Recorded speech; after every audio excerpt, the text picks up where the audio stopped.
How safe are public charging stations? Hands using a phone plugged into a USB port at a charging station. These days, airports, fast food restaurants, and even buses have USB charging stations. But are these public ports safe? If you use one, could your phone or tablet be hacked? We checked it out. Some experts have sounded the alarm. Some experts think you should be concerned if you've used a public USB charging station. Earlier this year, researchers from IBM's Elite Penetration Testing Team, X-Force Red, issued dire warnings about the risks associated with public charging stations. Plugging into a public USB port is kind of like finding a toothbrush on the side of the road and deciding to stick it in your mouth, said Caleb Barlow, the vice president of threat intelligence at X-Force Red. You have no idea where that thing has been. Barlow points out that USB ports don't merely convey power. They also transfer data between devices. Modern devices put you in control.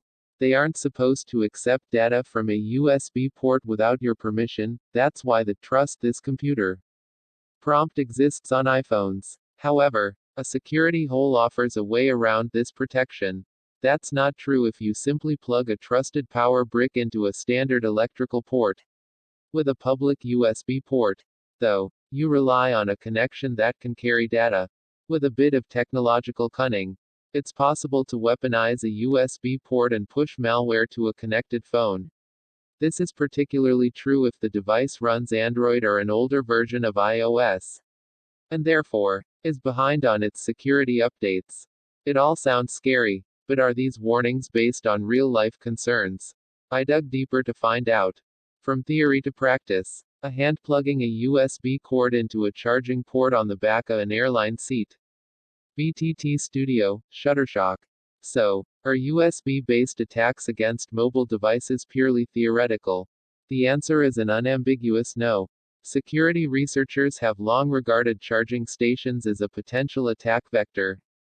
In 2011, veteran InfoSec journalist Brian Krebs even coined the term juice jacking to describe exploits that take advantage of it. As mobile devices have inched toward mass adoption, many researchers have focused on this one facet. In 2011, the Wall of Sheep, a fringe event at the DEF CON Security Conference, deployed charging booths that, when used, created a pop-up on the device that warned about the dangers of plugging into untrusted devices.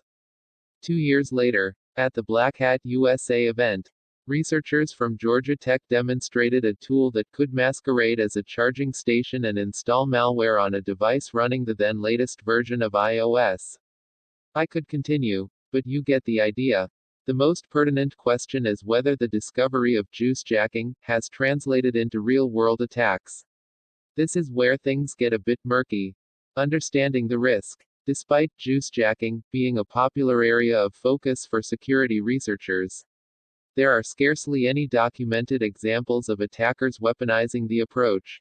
Most of the media coverage focuses on proofs of concept from researchers who work for institutions like universities and information security firms. Most likely, this is because it's inherently difficult to weaponize a public charging station. To hack a public charging station, the attacker would have to obtain specific hardware, such as a miniature computer to deploy malware, and install it without getting caught. Try doing that in a busy international airport, where passengers are under intense scrutiny, and security confiscates tools, like screwdrivers, at check-in. The cost and risk make juice jacking fundamentally ill-suited for attacks aimed at the general public. There's also the argument that these attacks are relatively inefficient. They can only infect devices that are plugged into a charging socket. Furthermore, they often rely on security holes that mobile operating system manufacturers, like Apple and Google, regularly patch. Realistically, if a hacker tampers with a public charging station, it's likely part of a targeted attack against a high-value individual, not a commuter who needs to nab a few battery percentage points on her way to work. Safety first. USB charging cables at a public charging station in a park. Galsand, Shuttershock. It's not the intent of this article to downplay the security risks posed by mobile devices. Smartphones are sometimes used to spread malware. There have also been cases of phones being infected while connected to a computer that harbors malicious software.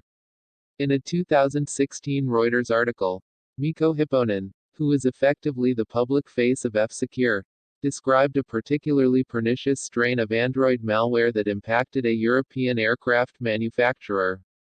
Hipponen said he had recently spoken to a European aircraft maker that said it cleans the cockpits of its planes every week of malware designed for Android phones.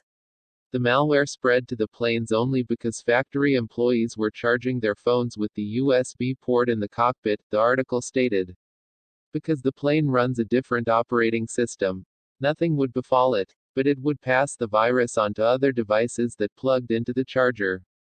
You buy home insurance not because you expect your house to burn down, but because you have to plan for the worst case scenario. Similarly, you should take sensible precautions when you use computer charging stations. Whenever possible, use a standard wall socket, rather than a USB port.